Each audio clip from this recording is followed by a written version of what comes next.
Duolingo English test প্রস্তুতি নিতে যাচ্ছি। এখন প্র্যাকটিস কোথায় করব এটা নিয়ে খুবই চাপের মধ্যে আছি। No idea what to do.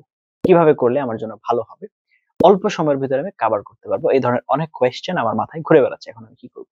আপনার জন্য এক্স্যাক্টলি এই লেসনটা মেক করা হয়েছে। একটু কষ্ট করে ভিডিও শেষ পর্যন্ত থাকতে হবে। Before that, welcome to our channel blueberry BD, preferably number one platform in Bangladesh for Duolingo preparation. Are trying to make your Duolingo journey easy. Learn Duolingo with fun. That is our motto and following that. যদি 24/7 আমাদের সাথে connected থেকে Duolingo preparation নিতে চান, please like our Facebook page and join our Facebook group. সেগুলো link video description দেওয়া আছে। আর আপনি যদি Duolingo mock test দিতে চাচ্ছেন, আপনার টেস্ট পারচেজ করতে হবে, আপনার সেন্টারে দরকার, প্র্যাকটিস ম্যাটেরিয়ালস এর দরকার, you can contact with us. আমাদের সাথে কন্টাক্টের ডিটেইলস ভিডিও কমেন্টে পিন করা অবস্থায় পেয়ে যাবেন। Without wasting time, let's roll on to our computer screen.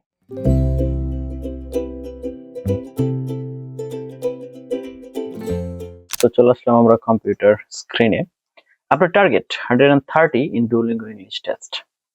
130 মানে আপনার স্ট্রং B2 আর লো C1 লেভেল টাচ করতে হবে। তাই শুধু গ্রামার না, speed, accuracy, idea development, vocabulary control খুবই গুরুত্বপূর্ণ, সবগুলো লাগবে।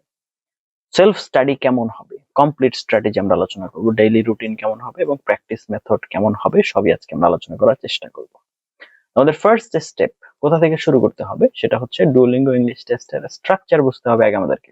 তাহলে এখানে মেইন সেকশনস গুলো কি আছে? নাম্বার 1, রিড এন্ড কমপ্লিট, শূন্যস্থান আছে, পূরণ করতে হবে। রিড এন্ড সিলেক্ট, সঠিক ওয়ার্ড কিনা সেটা সিলেক্ট করতে হবে। Listen and type, write about the photo, তার মানে পিকচার সম্পর্কে লিখতে হবে। Speak about the photo, read then write, তার মানে হচ্ছে আপনার শুনতে হবে, মানে প্যাসেজ পড়তে হবে, পড়ে আপনার আনসার দিতে হবে। রিড দেন স্পিক, বলতে হবে। রাইটিং স্যাম্পল এবং স্পিকিং স্যাম্পল, এগুলো হচ্ছে আপনার মোটামুটি স্যাম্পল কোয়েশ্চেন। এর ভিতরে আরো আছে, ইন্টারঅ্যাক্টিভ লিসনিং আছে, ইন্টারঅ্যাক্টিভ রাইটিং আছে এবং ইন্টারঅ্যাক্টিভ স্পিকিং আছে। ওই পার্টগুলো এখানে অ্যাড করা হয়নি, সবগুলোই আছে। তো ওগুলো সহ আমাদের করতে হবে, ইন্টারঅ্যাক্টিভ পার্টগুলো আর কি আছে। ওকে, এখন 130 পেতে হলে কি লেভেল দরকার দেখেন। গ্রামারের জন্য almost no basic errors. Basic errors বলতে বোঝায় subject third person singular number হলে যেন এস বাই এস দিতে ভুল না হয়, যেখানে অ্যাপোস্ট্রফি হবে, যেখানে কমা হবে, যেখানে ক্যাপিটাল লেটার হবে, এগুলোতে যেন ভুল না হয়। ভোকাবুলারির ক্ষেত্রে academic plus talking vocabulary, academic word লেখার অভ্যাস আমাদের হতে হবে এবং যে টপিক আছে সেই টপিক রিলেটেড ওয়ার্ড যেন আমরা লিখতে পারি, এটা আমাদেরকে এনশিওর করার চেষ্টা করতে হবে। স্পিকিং এর ক্ষেত্রে ক্লিয়ার, ন্যাচারাল এন্ড কনফিডেন্ট, এটা হওয়াটা খুব জরুরি। রাইটিং এর ক্ষেত্রে 120 to 150 ওয়ার্ডস স্ট্রাকচারড, এটা লিখতে হবে। তো লিসনিং এর ক্ষেত্রে ফাস্ট টাইপিং অ্যাকুরেসি, মানে এই স্কিল গুলো আমাদেরকে লাগবে আমরা যদি 130 টাচ করতে চাই। তাহলে তারপরে কি, নিজে নিজে কিভাবে প্র্যাকটিস করবে, এটা সবচেয়ে জরুরি। এবং আজকের ক্লাসের মেইন আলোচনার বিষয় হচ্ছে এটা, হাউ টু প্র্যাকটিস, প্র্যাকটিসের কি কি নিয়ম কানুন মেনটেন করা উচিত। তাহলে স্টেপ 1, গ্রামার ফাউন্ডেশনের জন্য ডেইলি 20 মিনিটস আপনি কি কি পড়বেন? টেন্স কনসিস্টেন্সি পড়তে হবে, সাবজেক্ট ভার্ব এগ্রিমেন্ট পড়তে হবে, কমপ্লেক্স সেন্টেন্স কিভাবে গঠন হয়, অলদো, বিকজ, ইফ এর ব্যবহার, প্রিপোজিশন। তো কি করবেন? প্রতিদিন 10টি সেন্টেন্স লিখুন। এক্সাম্পল হিসেবে ধরুন একটা স্যাম্পল দিয়েছি, although online education is convenient, it May reduce social interaction. তো আপনাকে অনলাইন, এই যে অলদো এর ব্যবহারটা দেখিয়ে দিলাম। এরকম প্রতিদিন আপনার 10টা করে সেন্টেন্স লেখার চেষ্টা করতে হবে। Now step 2, vocabulary building, daily 15 minutes যদি আমরা চিন্তা করি, তাহলে টার্গেট কি? একাডেমিক ওয়ার্ডস, টপিক ওয়ার্ডস, যেমন এডুকেশন রিলেটেড যা ওয়ার্ড আছে দেখতে হবে, এনভায়রনমেন্ট রিলেটেড যা ওয়ার্ড আছে দেখতে হবে, টেকনোলজি রিলেটেড যা ওয়ার্ড আছে দেখতে হবে, হেলথ রিলেটেড যা ওয়ার্ড আছে দেখতে হবে। তাহলে use word notebook, 5 words daily, make your own sentence, নিজের মতো করে সেন্টেন্স তৈরি করার চেষ্টা করবেন। তাহলে এক্সাম্পল ওয়ার্ডস যদি আমরা দেখি, সিগনিফিক্যান্ট, মোর ওভার, কনসিকুয়েন্টলি, এফিশিয়েন্ট, সাস্টেইনেবল, এই ওয়ার্ড গুলো ধর আমরা দিলাম বা আপনাকে দিয়ে দিলাম। এখন আপনি এগুলো দিয়ে কি চেষ্টা করবেন? এখন এটা দিয়ে আপনি যেটা করার চেষ্টা করবেন সেটা হচ্ছে আপনি সেন্টেন্স মেক করার চেষ্টা করবেন এগুলো দিয়ে। Okay, now step 3, writing practice, most important, star মার্কের টপিক হচ্ছে এটা। তো write about the photo, 1 minute writing আপনাকে সময় দেওয়া হয়। তাহলে স্ট্রাকচার আপনি কি কি এখানে অ্যাড করবেন? What you see, details and possible situation.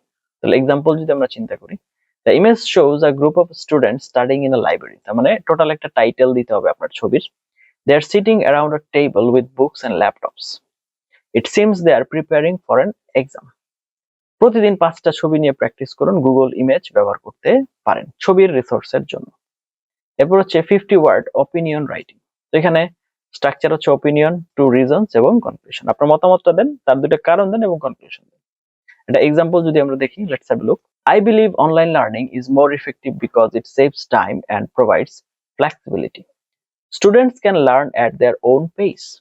Therefore, it is a convenient option for modern education. So, step 4, speaking practice daily 20 minutes.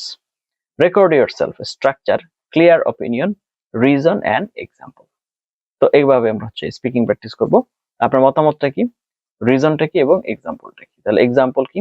I think technology has improved communication. For example, people can connect instantly through social media. As a result, relationships are easier to maintain. তো এভাবে আমরা এটা করবো আর কি। ওকে, তাহলে এখন এটার উদ্দেশ্যটা কি? খেয়াল রাখতে হবে, যেটা কেয়ারফুল হতে হবে। No long pauses, clear pronunciation, simple but correct grammar. Okay, now step 5, listening plus typing speed. Practice হচ্ছে ইউটিউব ইংলিশ নিউজ, পজ হচ্ছে টাইপ হোয়াট ইউ হিয়ার, আর গোল হচ্ছে 90% স্পেলিং অ্যাকুরেসি থাকতে হবে, ফাস্ট টাইপিং করতে হবে, 40 ওয়ার্ড পার মিনিট করতে পারলে ভালো হয়।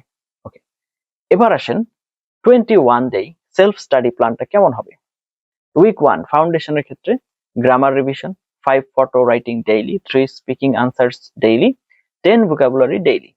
প্রথম সপ্তাহে হচ্ছে ফাউন্ডেশনের জন্য এগুলো করবেন। না, উইক 2 স্পিড প্লাস স্ট্রাকচার। এখানে আমরা একবার স্পিড এবং স্ট্রাকচারে খেয়াল করব।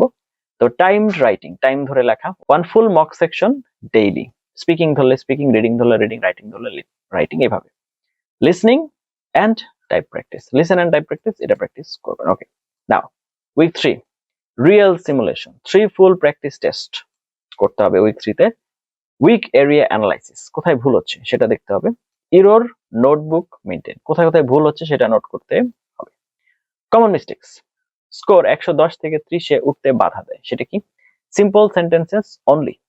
এখন আপনি কথা বলার সময় এবং হচ্ছে লেখার সময় যদি শুধু সিম্পল সেন্টেন্স ব্যবহার করেন, সেক্ষেত্রে আপনার এটা স্কোর বাড়তে মানে দিবেন আর কি। আইডিয়া রিপিট করা, একই জিনিস বারবার বলা, wrong article, a and the ব্যবহারে ভুল করা, long pause in speaking, spelling mistake in listen and type, এই জায়গাগুলোতে আমাদের কাজ করতে হবে। Okay, and daily routine 1.5 to 2 hours, প্রতিদিন 2 ঘন্টা পড়ার স্টাডি কেমন হবে? 30 minute vocabulary plus grammar, 30 minute হচ্ছে writing, 30 minute speaking and 30 minute listening typing. এখন 130 পেতে এক্সট্রা টিপস কি?